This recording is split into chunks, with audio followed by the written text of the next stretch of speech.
The Sidewalk Report. My name is Dante. It's great to be here today.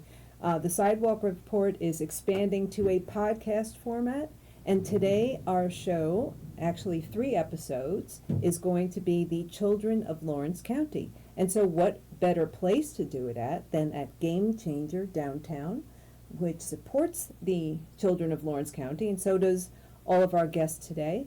But the unique situation about Game Changer downtown is they have a podcast studio, and we are being filmed by the children of Lawrence County also. Because you can't do an episode of the children of Lawrence County and not have the children working on it, you know? Makes kind of sense. Absolutely. So, what I'm going to do right now is I am going to allow each of our guests I'm going to introduce them each and allow them to introduce the organizations that they representing here today and tell you all a little bit about them. So our first guest today is Laura. And so Laura, give us the scoop here on Game Changer. Thank you. Thank you, and it's nice to be here, and thank you for choosing our space to do this podcast. As she said, my name is Laura Colvin, and I'm the founder of Game Changer, which was founded in 2018. And basically what we do is we have kids that come in, and they do tutoring. We allow them to participate in the arts, music. We even have a recording studio.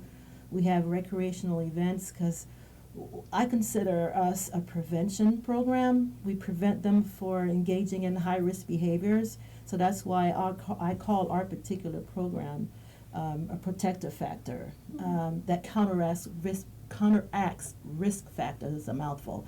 And risk factors amongst youth is boredom. And when youth tend to be bored, they tend to do things that they're not supposed to, even adults, quite honestly. We're 4th grade to 12th grade, and we're in the mall, the Cascade Galleria, and listen, it doesn't matter if 14 kids are here, it doesn't matter if 1 kid are here. 1 kid is here. It just takes one. That 1 kid will be here, and we are here if anyone needs us. That's awesome. And I was really, the Sidewalk Report opened my eyes to so many people in this community that are doing so many good things.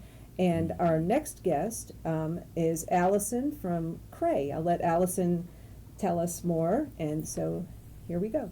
Dante, thank you so much for this opportunity to be here, and Laura, thanks for sharing your space with all of us. We all want the same thing, we all have a common goal, and I think this is the perfect place to do it, so thank you for this opportunity. As Dante said, my name is Allison Wolf, and I am the Program Director of One-to-One Mentoring and Compare Youth Lawrence County, which are both mentoring programs. We're operated by Cray Youth and Family Services. Cray's mission is to make life better for kids. It's as simple as that, through any means necessary. That part's not the mission, that's what I added. But what that basically means is we have evolved since our beginning in 1984 to meet whatever the needs are that will make life better for kids in this community. So our programs look a lot different now than they did in 1984 when it was started. At that time, Cray Youth and Family Services was a boys' group home, and it was developed in response to boys that were not able to stay at home for safety reasons were being shipped to facilities for young criminals. And these boys hadn't done anything wrong. No foster home wanted to take a teenage boy. And so our founders actually worked at YDC together, which was the old Youth Development Center out on Fruit Mill Road, and met so many of these boys that just came from places that were not safe, and made it their mission to kind of give them a home-like environment where they could go to public school in Newcastle, participate in activities at the Y, work at the Pizza Hut, do all the things regular kids do. And so that's kind of how it started. And so it sure did make life better for a lot of those boys. And then they added girls' homes because the same thing, nobody wanted to take teenage girls into a foster home. And so they started girls programming. And so after working with residential programs for a long time, they realized that you can't just fix a child, you have to address the needs of the family that they come from. So then we started doing some in-home services such as counseling and help with cleaning or budgeting or those sorts of things so that the family could get healthier.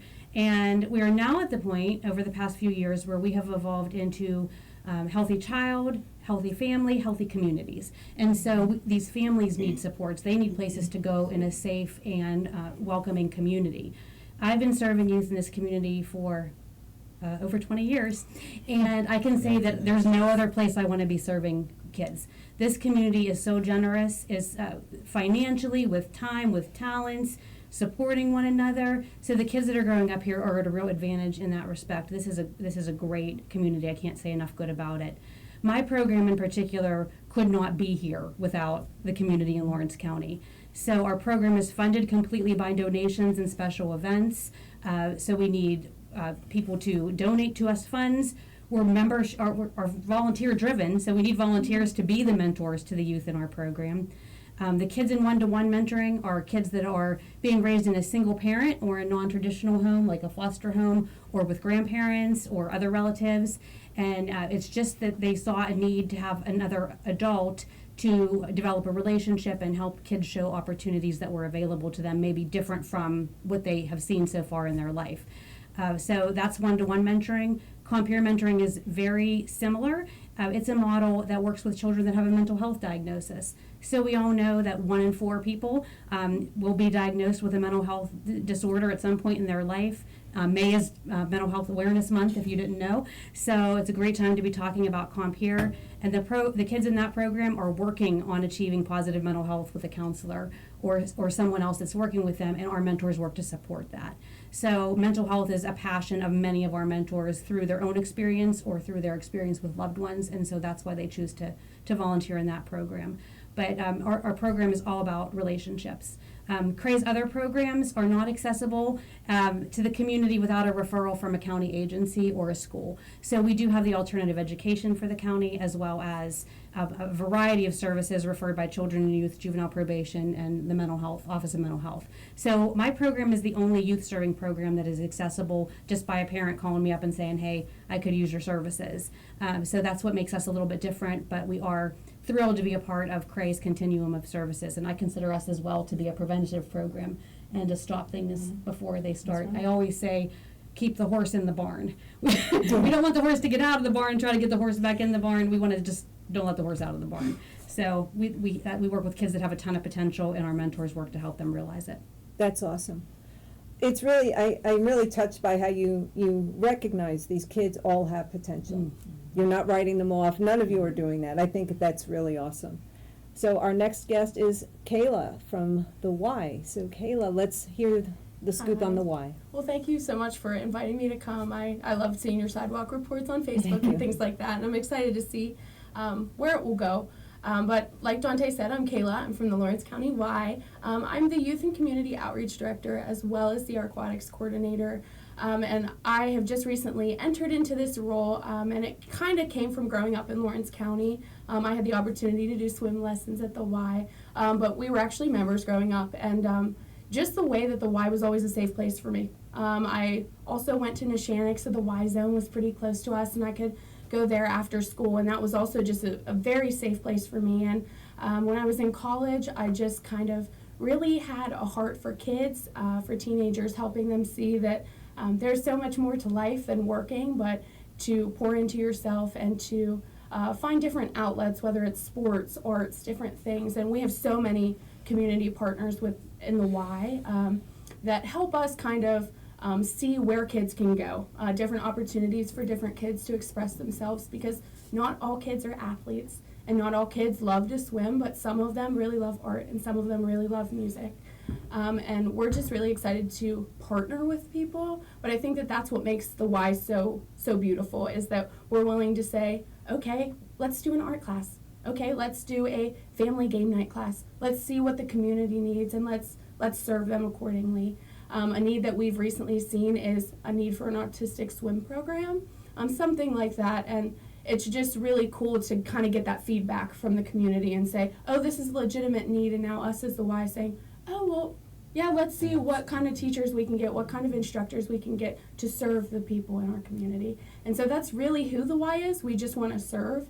And I think a lot about CRAE and just how beautiful of a program it is, and that there are so many teens, like they are right next door, so their teens can come and they can work out or they can do different service projects. And it's just such a cool thing when a community, big organizations say, you know what, let's be a part of something bigger than ourselves. Let's help all the kids in Lawrence County, or let's help all of these people. And they have the means to do it because we're these bigger organizations, and it's just a really cool thing. And so I'm really excited to see where these next podcasts go, but also to kind of see the different avenues in Lawrence County that can help children too. Well, one thing I have to compliment your organization on is the street fairs that you have. Mm-hmm. I think Trunk or Treat is a great alternative to just going up to strangers' houses and trick or treating. Yeah. And, kudos to you guys for that. And the Healthy Thank Kids you. Day, I love that as well. We also have with us Mary from Teddy Cares, a recently founded organization with big aspirations. And I will let Mary tell us the scoop on that. Well, hello everyone. My name is Mary McSporin, and I have recently formed a program called Teddy Cares. The reason I formed Teddy Cares is because, statistically speaking, 2 out of 3 low-income households in America do not have access to reading materials and books. And so with Teddy Cares, the family I grew up in, it was a reading is fundamental type household. And sometimes I have grandchildren now, and I look around and I see that, I just want to be there to bridge the gap from children being illiterate, Yeah. Illiteracy and things of that nature. I know that reading was very, very good in my upbringing, and that's where we coming at. So Well, but we would like to bridge the gap there. now I had the opportunity to meet Mary and her family and see where they are having Teddy Care set up. And in addition to, giving the children reading materials and books, Mary also lets the children pick out a stuffed animal of their choice, a comfort animal, which is just really cool. I mean, these kids just light up when they get to pick from her array of stuffed animals and such. And I think it is, just a really good thing for the kids. Absolutely. And, just reaching out to them like that. And I believe that Teddy Cares is also doing story time days. We are. We're going to start doing Reading with Teddy May 17th at 3 p.m. sharp. So that'll be going on from 3 p.m. to 5 p.m. We're asking that families RSVP because we'll only be able to accommodate 6 families at a time, to make sure that each child gets the individual attention that they need. And once again, we like to thank the community that reaches out to Teddy Cares. We had the library. The Newcastle Library stepped up and they gave us maybe 200, 300 books. Oh. And then a private donor stepped up as well and donated about 200 or 300 teddy bears and stuffed animals. Mm. So we're really stoked about that, and we're grateful that the community is reaching out to us and embracing us in our program, small as it may be. And again, like I said, in my household, reading was fundamental. I myself have a love of reading, have had it since a small wee child. And because of that, I do a lot of poetry myself. And I don't think that the woman that you guys see sitting here right now would be sitting here without being able to access books and reading material. It helps you to come outside of yourself and, visit other places. When we were out in the lobby, I was looking at the wall that Laura has up there, and it says, "You're here, but this is where you can be," and it reiterates what I'm trying to do with this program, to show children that they don't have to be, just, stuck in one place. And it's sad to say, but a lot of our youth these days they're not teaching them cursive in school. They're not getting the books that they need to get. I think it's a tragedy that 2 out of 3 low-income households don't have access to good reading material and books. And that's where I'm at with it. Well, I'm really glad that you're stepping up to help bridge the gap, and I think it is also great that we're all in Lawrence County, and it's a very generous community. I mean, it really is, and it has, a lot of people in our community have stepped up to support all of the agencies around here. And I believe all the agencies here do accept volunteers. And so Lawrence County, if you want to reach out to any of these organizations regarding volunteering or donating, just keep the circle going, because, I mean, the kids do need the help, the kids do need the support, and these are people representing the organizations in our community that are out there, and you can participate in whatever means that you can to help the kids in Lawrence County. So, without further ado, I am going to introduce a question to the group, and that question is, if you had your wish list for volunteers and your most necessary donation, what would it be? So do we want to go around the table, or do we each want to take turns, or all talk about that? I mean, how can volunteers most effectively impact your organization or reach out to you? I can start. I think one of the really cool things that the YMCA does is there's a lot of students in Lawrence County that require some type of service hours. This is pretty normal for like high school students, like Laurel, Neshannock, things like that. They all have service hours, and so we allow the students to come and do their service hours with us, and we'll sign off for them. We have different areas that need cleaned, like wellness, or our pool sometimes, like around the deck and things like that, sorting and organizing things. There's just a lot of volunteer hours that are to be had for the day-to-day things that maybe sometimes we overlook, but maybe when it's super rainy, I mean, we're in the rainy season, and so we get mud that tracks through. We can have a volunteer help us get their service hours and help do some mopping, things like that. And so that's a really good way for maybe high schoolers, and maybe sometimes we forget that they can volunteer too. And so that's a really good opportunity for them. But then we also have our events like Healthy Kids Day. We have Trunk or Treat, and we always like to ask members or different people in the community to come and partner. It doesn't just have to be businesses, but let's say you love handing out candy and your street doesn't get many trick-or-treaters. Well, you can volunteer and you can help hand out candy safely to all of our kids at the Lawrence County Y, and it's just a good way to be a part of something that's bigger than yourself, but also, getting to help children, helping teens, and for those teenagers, getting your service hours done. That's a big thing before you graduate. But there are just so many different ways to get involved. And again, I like to look at it as a way of doing something that's bigger than yourself. Everyone wants to be a part of something that's bigger than themselves. And it's such a beautiful way when you partner with places that actually want to pour into their community. Like Cray. I think of Cray. They probably have a ton of different volunteer opportunities. I don't know if you guys...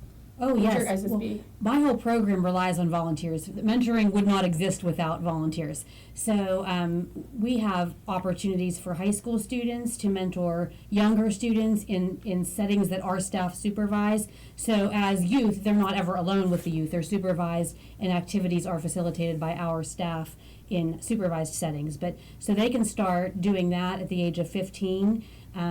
We've even just started working within a school. Mohawk School District has opened their doors for our Compeer program to do high school students are mentoring junior high students at Mohawk, and it's a ton of fun. It's going great. They go during the WIN period, which is what I need now. That's built into a lot of the county schools' days. So 2 days a week during WIN, our programming is happening, and the friendships they're developing are really cool.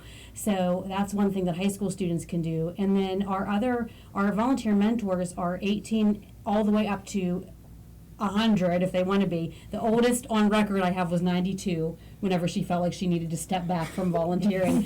So we don't have a certain age, a certain type of person that can mentor. Anyone that wants to build a relationship with a child while having the support of our organization is welcome to give me a call and learn more about how to get involved.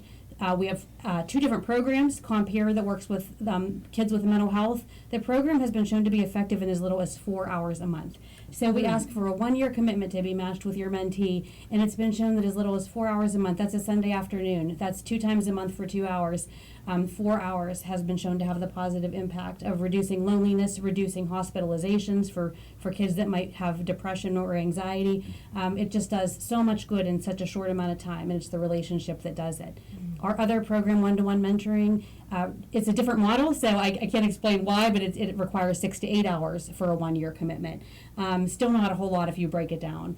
And so our agency provides support to the family, the child, and the mentor, as well as we provide activities. So mentors, we can always use more mentors. Right now we have 20 kids that are waiting, and that doesn't even scratch the surface of the amount of kids that need a mentor, but maybe don't call us because they're like, well, everybody's always waiting there to get a mentor anyway. So we could always use more mentors. If you feel that you can't mentor for whatever reason, maybe you have other obligations, maybe a year, you're not sure what a year is going to look like for you, you can create a bowling team. We have once a year bowl-a-thon. We just had it. First time in the history that I've been with the organization that all of our lanes were full. So it was a fantastic, super fun event. And it's the same bowlers year after year. They don't mentor, and yet I consider them among our top supporters because it's the same faces every year, and it's so exciting. They bring their kids. It's a really fun event. We have an advisory board, so opportunities to come to a meeting. Not everybody wants more meetings, but if you want a meeting where you can do some good, we meet once a month, our advisory board, just to talk about ways that that they can reach more volunteers or provide more opportunity. Also work on funding because we do raise all of our funds. As far as items, CRAE, our parent organization, serves kids from birth all the way up to 24 officially. Wow. Unofficially, we have a saying at CRAE, once a crayon, always a crayon. So we have kids that come in that are in their 30s and 40s, and they bring their kids in. It's like a family reunion. So any baby items for those little ones, all the way up to school supplies for school age. We have so many young people, first-generation college students, thank God, first-generation college students that need dorm things such as like towels, can openers, all the things when you're moving in that you forget that you need because you're an adult but not quite an adult yet. So we don't have a ton of storage space at CRAE. That's our big drawback. If we did, we would take it all. But you can always call our office, and I can put you in touch with who you can donate items such as that to. Awesome. And Yes. your needs for the wonderful Game Changer, and I know I was joking around before because by saying the cast of thousands, but when we put the candy bowl out, suddenly thousands of people appear, and it's not Halloween. But anyway, I'm joking. But All right, so volunteers. Wow. All right, volunteers are wonderful. We would not be here if it wasn't for volunteers. I'm a volunteer, and we have areas in Game Changer. We have education, we have sport, the arts, empowerment, employment. Education is with tutoring. We could use more tutoring as far as especially math. I have no idea what Common Core math is for real. Okay, we could use that. When it comes to math, we always go back to the basics. You would not believe how many kids do not know their multiplication tables. They don't know how to carry. They don't know long division. So if you don't know, if you're broken somewhere, you're going to have problems somewhere else. So we always take it back to basics. Same thing with reading. Yes. And we have, what did I say? Okay, education. So we could use volunteers in our tutoring program. The arts. As far as art is concerned, we have several areas in art. The main areas is the art program where we have, sometimes we have art teachers that come in. We would like to have some more crafters come in. As far as the music is concerned, we would like someone to come and give some guitar lessons. That would be nice if we could have a guitar lesson because we have some kids that are express interest in learning how to play the guitar. And violin, we would like to have a violin and have someone come and teach me, especially how to play the violin because I've always wanted to. Yeah. And okay, so moving on to employment, we would like for someone to maybe come and volunteer and give some information about the employment, maybe their history, maybe do mock interviews and things like that. Let me see, just volunteering in general. Sometimes we just need a body just to make sure that everything's running right within the agency. There's much more, but I'm just going to yield to Mary. To Miss Mary there. Miss Mary. It's my turn again. Okay. Basically, it's a small program. Like I said, it's a startup program. We're just now getting our feet wet, so to speak. Right now, the main thing that we can use help with is books appropriate for younger ages, right now. We have a lot of autobiographies, different countries, books about different continents, and things of that nature. We also have books on music, violins, guitars, pianos. We have a vast array of books. However, during the Easter holiday, my son and I were able to come together and make 30 baskets. And in these baskets, we included a little teeny tiny Bible, and that was kind of like a gift for us. And we also included a book along with, the regular, high fructose snacks and whatnot. But, And gotta be a stuffed animal in there. And absolutely, there was also a comfort toy. And comfort toys, that's another pod for another day. But, so we could use more stuffed animals, preferably bears. Gently use, and when I say gently, I mean gently, because these are going to people who don't have a choice or decision, or they might not even be able to launder them or whatever prior. So we're hoping that they're gently used. And when you give to us, we ask that you give as if it was something for yourself. So we're very appreciative. The lady that donated to us, oh man, I couldn't have picked a better donor. I truly couldn't have. And there have been other people reaching out as of late, wanting to offer things. All I ask is that the books as well, that they're gently treated. We need them to hold up for perhaps to be passed down from a generation to a generation. And I absolutely love books. Also, to say the forever teddy bears or stuffed animals.